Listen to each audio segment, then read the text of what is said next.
the last point is the single most valuable thing that I would urge you to grasp and rely on is your own common sense.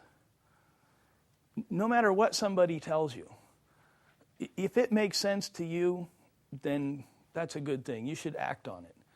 If it turns out to be wrong, you'll probably figure it out before anybody else will, and you can fix it.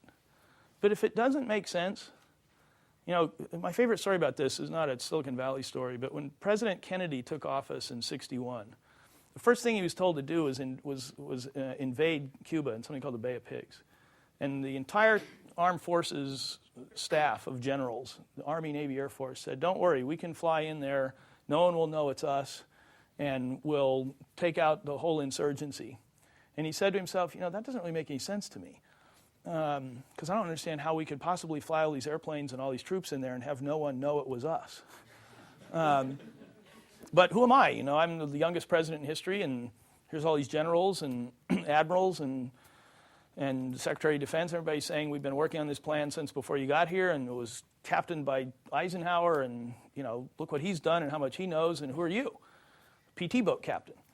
So long story short, he authorized the invasion. It was a huge disaster. It was the first major decision in his presidency, and it was this incredible catastrophe that was. And one of the things he said after that was, he said, I will never, ever again do anything that doesn't make sense to me.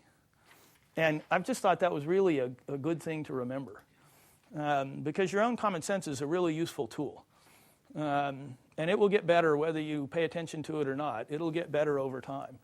But even on its first day, it'll be worth listening to if you're trying to decide between A or B.